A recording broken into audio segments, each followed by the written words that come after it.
Bucor, pumalagsak, FPJ, Batang Quiapo? Coco Martin nag-sorry.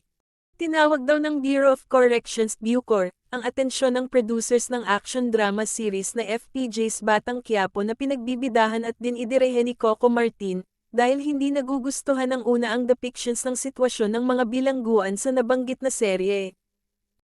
Ayon sa ulat ng politiko na nailathala nitong Martes ika-17 ng Oktubre, ipinatawag daw ng Bucor ang producers ng show upang mapag-usapan ang kanilang concerns. Dumalo raw sa nabanggit na dialogo sina Coco Martin, anak ni Senador Lito Lapid na si Mark Lapid, at ABS-CBN Chief Operating Officer Cory Vid-Ains. Ang nakausap daw nila ay si Bucor Director General Gregorio Pio Catapang Jr. Ang nagpadala ng formal na letter sa tanggapan ng ABS-CBN ay si Bucor Deputy Director General Alper Erez. Sang-ayon pa sa ulat, humingi raw ng dispensa si Coco sa buong Bucor at nagpaliwanag na wala siyang masamang intensyon upang pagmukhaing masama ang mga namumuno sa likod ng mga bilangguan.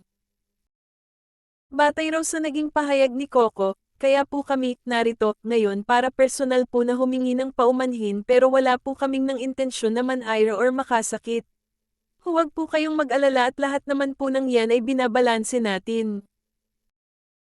Ito naman daw ang sagot ni Katapang, I look forward to seeing those characters who are playing villains in your series will be exposed and persecuted or redeem themselves to show to the public that crime does not pay and the long arm of the law will catch up for those who disregarded it.